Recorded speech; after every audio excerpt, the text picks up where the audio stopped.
You will hear a number of different recordings, and you will have to answer questions on what you hear. There will be time for you to read the instructions and questions, and you will have a chance to check your work. All the recordings will be played once only. The test is in 4 sections. At the end of the test, you will be given 10 minutes to transfer your answers to an answer sheet. Now turn to Section 1. Section 1. You will hear a telephone conversation between a woman who is selling some furniture and a man who is making inquiries about it. First, you have some time to look at questions 1 to 5.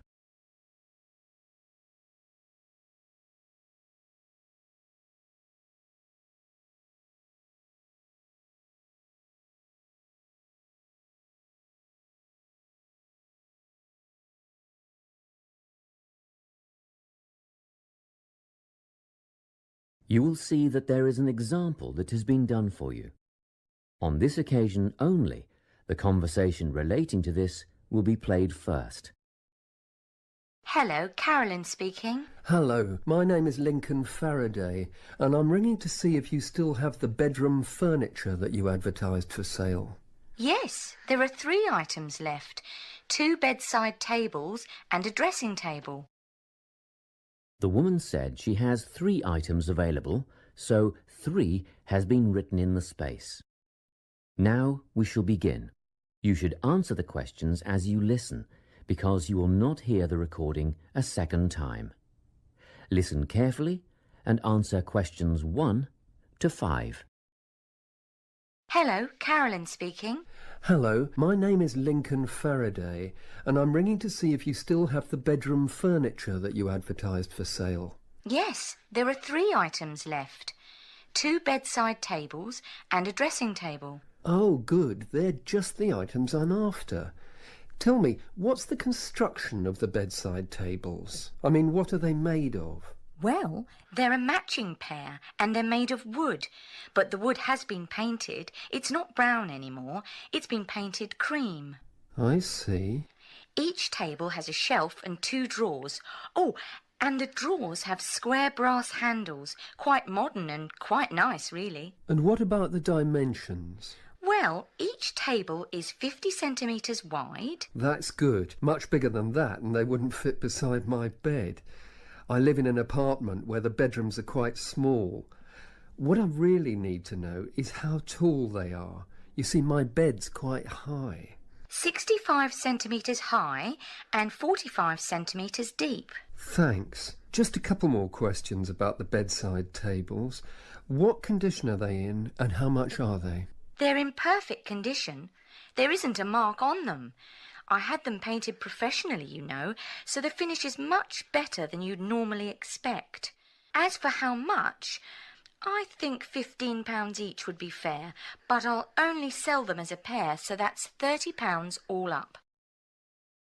Before you hear the rest of the conversation, you have some time to look at questions 6 to 10.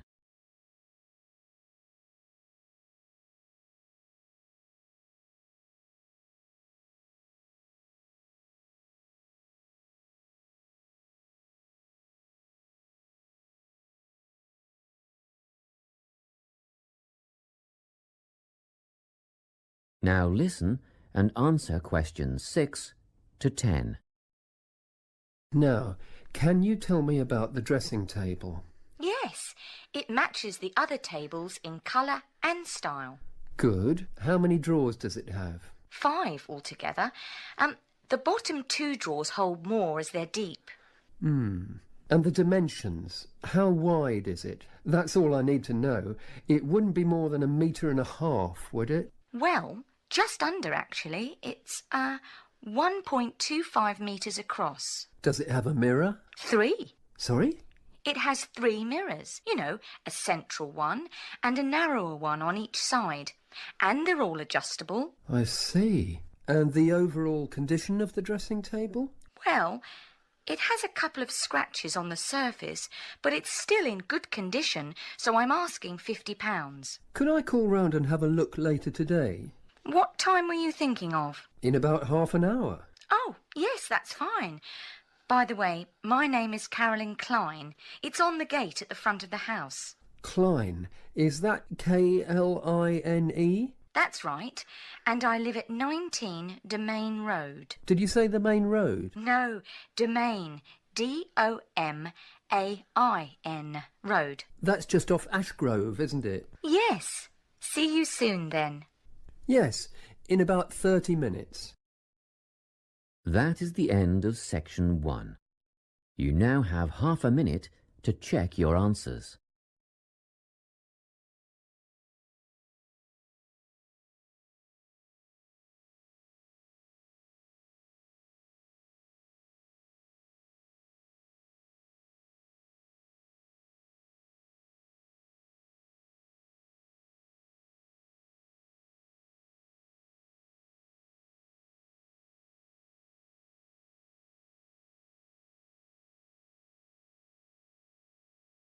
Now turn to section 2. Section 2. You will hear an employee of the Sports Supercentre giving a guided tour of the facilities in the centre. First, you have some time to look at questions 11 to 17.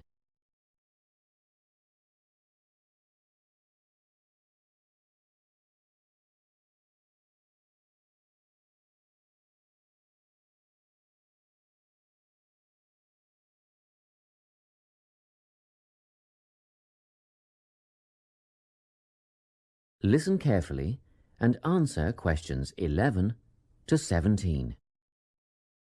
It's so nice to see so many people here on our open day. I hope you'll be impressed by what you see and that you'll all decide to join up.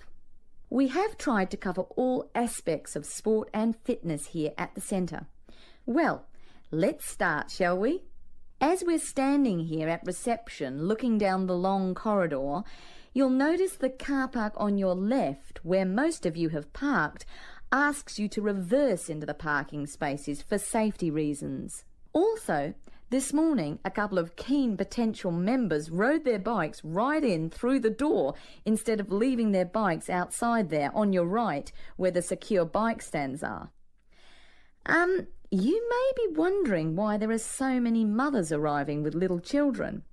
As we proceed, you'll see that this first room on your right is a creche, where you can leave your little ones for up to 2 hours and they'll be expertly supervised while you work out. After the creche, on the same side of the corridor, is the male locker room with showers, spa and sauna. Opposite that, on your left, there's a staircase leading to the mezzanine floor.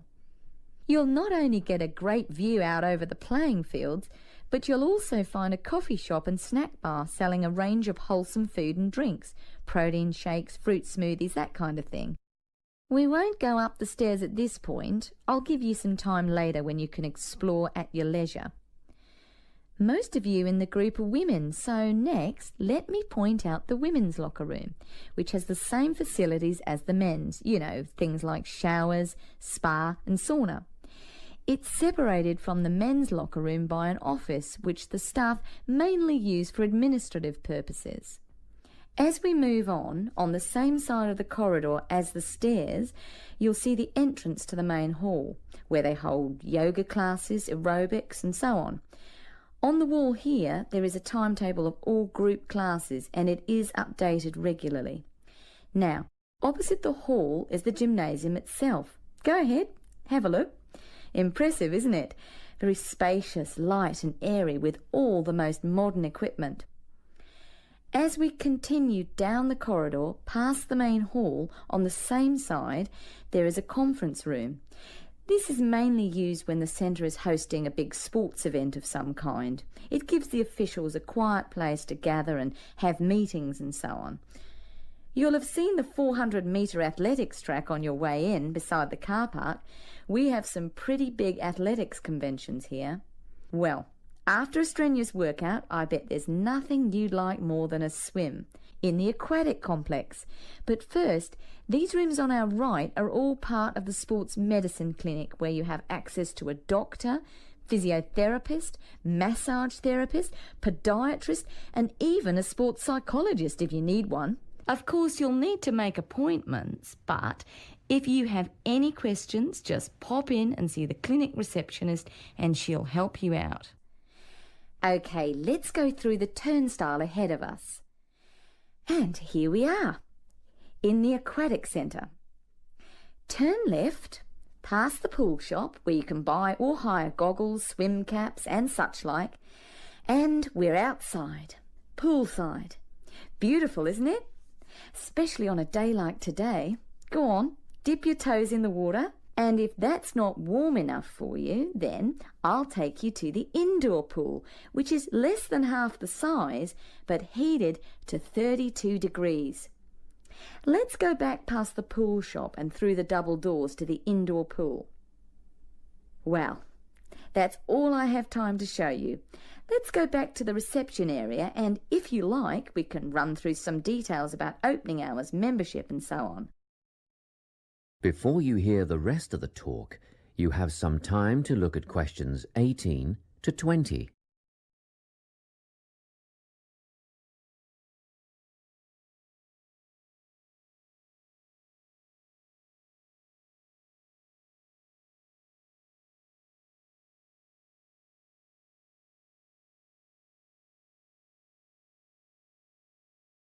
Now listen and answer questions 18 to 20. Now, in this brochure, you'll see the opening hours. The centre is open 7 days from 5 a.m. to 9 p.m. Monday to Friday, except for public holidays, which follows Sunday's timetable.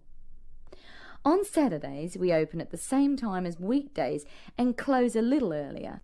So that's 5 a.m. to 7 p.m. on Saturdays, and on Sundays everyone gets a sleep in.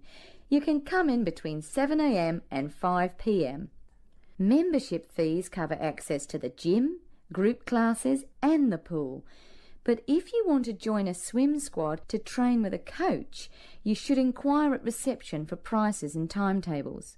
In the gym, personal training is available from one of our dedicated team of trainers, and reception will have more information on who is free when and what hourly rates apply. However, there is always a certificated instructor on hand in the gym at all times for advice and help. And once your membership is paid, you are entitled to a free health assessment, and you'll get a program designed to meet your own particular needs. You'll need to book a time for this with the gym instructor. Now, if you're a mum or dad, remember you can leave your children in the creche. They take babies from 6 weeks old. Bookings are essential though, and you'll have to check the website for times and pricing. Members are also entitled to tennis lessons on a Tuesday or Thursday from 9 till 10:30, but bookings are essential, so ring Natalie. Her number is here in the brochure to reserve a place. Well, I think that's it. Any questions?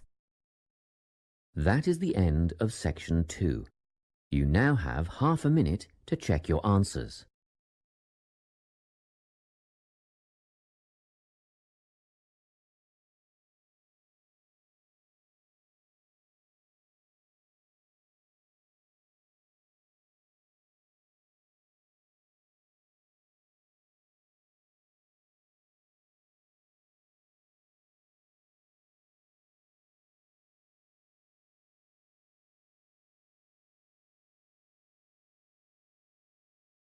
Now turn to Section 3. Section 3. You will hear a conversation between a research student, Jeremy, and his supervisor. They are talking about the process of having a research project published in a journal. First, you have some time to look at questions 21 to 25.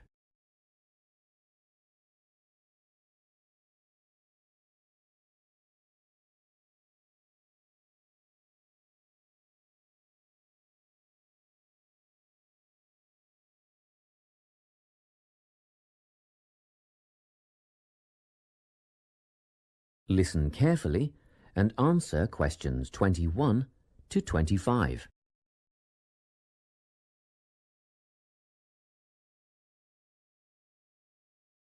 So, you're nearly ready to submit your article to an academic journal, are you? Yes, I think so. I just wanted to go over all the things I need to do before I submit it. And then I wanted to go over the submission process with you. Great. So, firstly, you need to write an abstract. Make sure it's short and concise. Of course. I forgot all about that.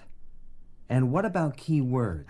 Yes, a lot of students overlook this part and just jot down whatever comes to mind. But take some time to make a list of keywords that are accurate and relevant. Okay. Another thing. Could you have a look at my article before I submit it? Absolutely. Actually, at least 2 senior staff members should always read through a final draft before submission. Do you mind if I give it to Professor Johnson to have a look at as well? Not at all. I'd be glad to have the feedback. Do you know which journal you want to submit to yet? Not yet. I have a short list of about 3 that I'm interested in. Make that decision soon, because you'll need to adjust your article so that it matches the style guide of the journal you are submitting to. I bet that can take a while. Yes, but after that you are just about ready to submit. One more thing, you'll have to sign the copyright form, just confirming that it's your own work, and then you're good to go. Before you hear the rest of the conversation, you have some time to look at questions 26 to 30.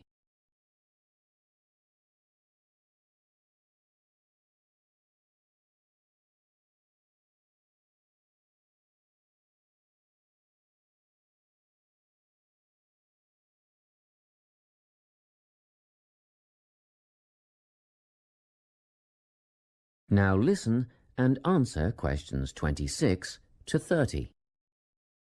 Now, the submission process. How does it work exactly? Well, the first thing is to just send it off. You've got to send in the manuscript before anything else can happen. Sure.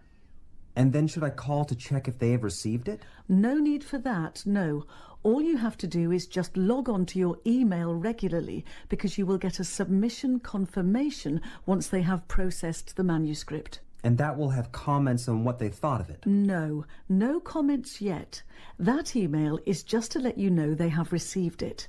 The next stage is what is known as peer review.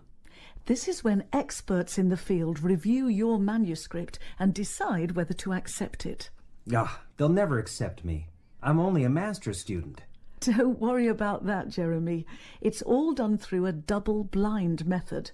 That means that whoever reads your manuscript has no idea whether you are a grad student or a Nobel Prize laureate.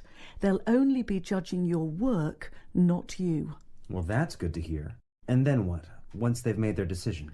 Well, there are 4 possible outcomes. You might get an acceptance, but a first-off acceptance is very, very rare. Don't pin your hopes on it. You could also get a rejection, but these don't happen very often either. I don't think this will be a problem. What do you think I'll get? If you're very lucky, you'll get a conditional acceptance. This means that they've accepted the article and it will be published, but you need to tweak a few things first. A sentence here, a heading there, nothing major. That sounds good. But to be honest, you will probably end up with a revise and resubmit. This means they are definitely interested, but you will need to rework the paper before it's accepted. The necessary changes will be outlined by the reviewers. Okay. So I just fix the things that need changing and present it again? Yes, but include a cover letter that discusses the changes you have made. The same goes for a conditional acceptance, actually. It helps the reviewers see that you've taken their criticism seriously.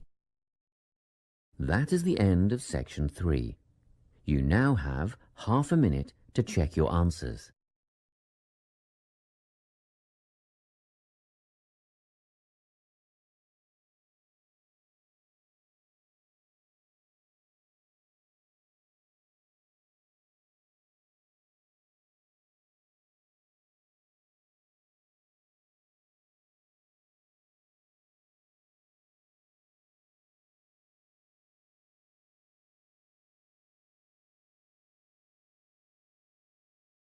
Section 4.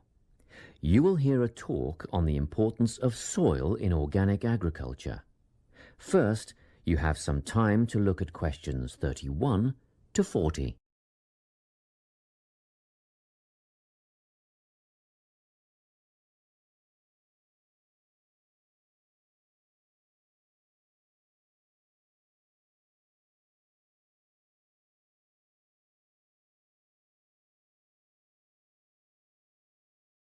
Listen carefully and answer questions 31 to 40. Welcome to this talk on soil science and organic farming. Dirt, soil, earth, loam, mud or dust, it doesn't matter what you call it, is of primary importance in the production of food and other crops. Most people think of it just as a substrate or medium in which plants grow, but it's more than that. It's actually a living entity. Or it should be if it's healthy, and human health is affected by the health of the soil. Healthy, living soil is literally crawling with life.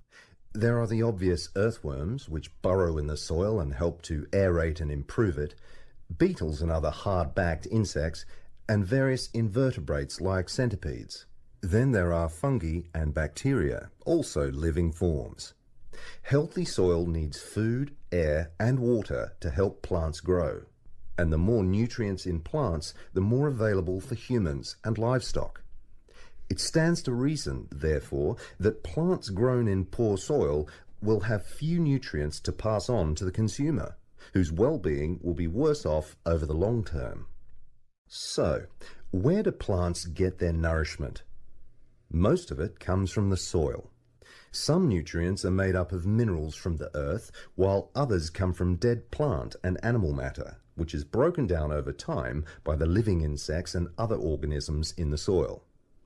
Plants depend on these little living creatures to convert minerals and other vital elements into a utilizable form that can be taken up by the plants. And it's a synergistic relationship. In turn, the plants assist those helpful organisms by releasing sugars and enzymes back into the soil. Before I go any further, let's take a look at the structure of soil. Now, if you look at the diagram, you will see that soil is made up of many different layers. Let's start at the bottom. This is the bedrock under all the other layers. The layer above that is called regolith. Here, the bedrock is slightly broken up, but plant roots don't penetrate this layer. Moving up the chart to the next layer, we come to the subsoil, which contains clay and mineral deposits. On top of that is the alluviation or leaching layer. This is quite light in color and is mostly just sand and silt. As we get near the surface, we find the topsoil. You will hear a lot of talk about topsoil amongst farmers and other agriculturalists. It's the most important layer of all because it's where seeds germinate and roots grow. Now, at the top of the chart, you will see a comparatively thin layer. This is organic matter that is still in the process of decomposition. It mostly consists of leaf litter and humus. Just think of the surface of the forest floor, partly decayed leaves and twigs, that sort of thing. As you can imagine, good soil forms very slowly over time, but it can be lost very rapidly through erosion. And, in addition, soil quality can be affected by pollution due to anything from industrial waste to the artificial fertilizers used by conventional farmers, which have been shown to suppress the diverse life forms in the soil. This is why organic agriculture is the way of the future. Let's take a quick look at the conventional system, which is often based on monoculture, the production of a single large crop. It relies on chemicals for fertilizer and pest control. It is also becoming an increasingly common practice to use genetically engineered seeds. And more chemicals are used to control insects and fungi, which attack crops in storage and during transportation. Also, did you know that there is no requirement for conventional growers to maintain records of their production practices? Organic growers, on the other hand, choose the most environmentally friendly options for dealing with pests and disease problems, working towards prevention in the first place.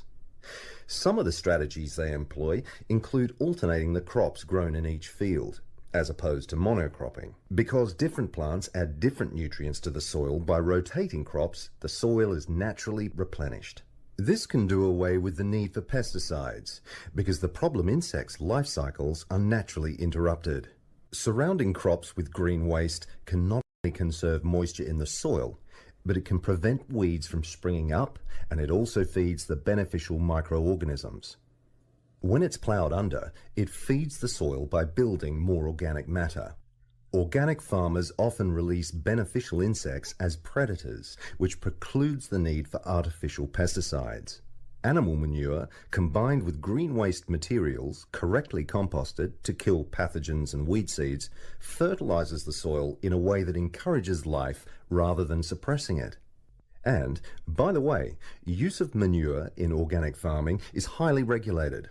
In fact, all agricultural inputs are evaluated for their long-term effects on the environment, regardless of whether they are synthetic or natural. To sum up, organic farming is the only sustainable way of feeding the people on this planet and keeping both the planet and the people in good health. That is the end of section 4. You now have half a minute to check your answers.